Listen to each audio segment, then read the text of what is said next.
Hey, good morning, everybody. So I thought I'd just walk you through my trade recap from this morning on QQQ. So where I want to start is let's start with the overall Apple, Amazon, Google, and Microsoft, right? So in my weekly watch list on Sunday, I told you to watch for the gap fill on Amazon. Well, the gap actually did fill, and I've already removed it from the charts. But if you're watching pre-market, it was already almost halfway, if not more, through the gap before the market opened. So that's telling you that there's relative strength and the market is chasing liquidity to the upside.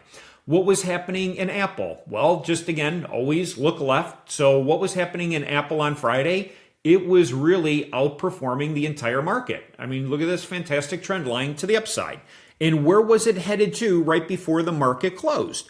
It was going right back toward liquidity, or our price point of 237.49, right? It blew through it, came back down, and then over the weekend, it literally just kept flirting with that. Well, on the market open, it was again approaching this level. So we have strength in Amazon, we have strength in Apple. I also shared to watch the chips. That was also in my analysis as to when I was posting my pre-market levels. I said, watch NVIDIA, watch AMD, watch Broadcom, right? Because the chips have been lagging. So they're rotating heavily back now into the chip sector. So if you take a look at AMD on the market open, it was in an area of heavy overall demand. Let's take a look at NVIDIA.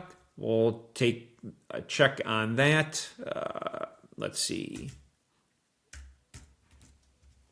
Here we go. NVIDIA. What was NVIDIA doing? Again, we were pushing up. And then what did they do? They came right back down to the overall demand. It started ripping higher. But what I knew is that QQQ was lagging SPY. So SPY's trading at all-time highs. On Friday, it hit all-time highs. Again, outperforming the Qs. So this was a catch-up trade. And then specifically, I was watching the market open. So what are they doing? This is at all-time highs. This is your catch-up trade. Well, here, look what was happening. Huge opening candle on the 1 minute, right, for SPY. But what was QQQ's opening candle doing? Literally, pretty much not a whole lot, right? It was actually lagging. So when I saw that there was a ton of strength over here in SPY, again, then I'm going to jump in the catch-up trade. I'm not going to chase this strength. But what I'm willing to do is to get in on some overall relative weakness, looking for a rebound higher. And what did the market do?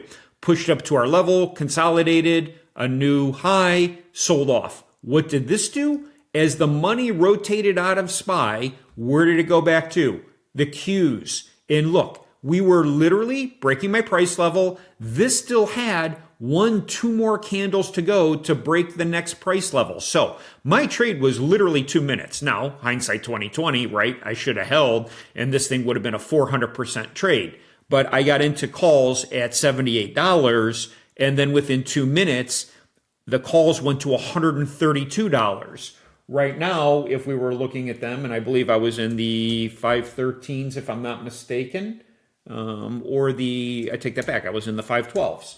They're trading at $226. So also, when you're in the trade, and you'll note that they keep bidding it higher. So watch the bid ask and the buyers keep coming in, and it keeps going up and up and up. Just trail your stops up. But the reason I took the trade was insane strength on SPY at record all-time highs. This is your laggard. So if you like to trade momentum, trade the laggard. Don't always trade what is stronger. Play the reciprocal catch-up trade. So that's what I did this morning. I had 100 contracts. I went in with $7,800. It was my intent to be one and done. Those $7,800 went to $13,200, and the end result was just over $5,000 in profit. So done for the day. Hopefully that was a good recap, and this is starting to make sense. If there's anything I can do to help, please feel free to reach out, my friends. I hope you have a fantastic week, and I will see you all tomorrow morning.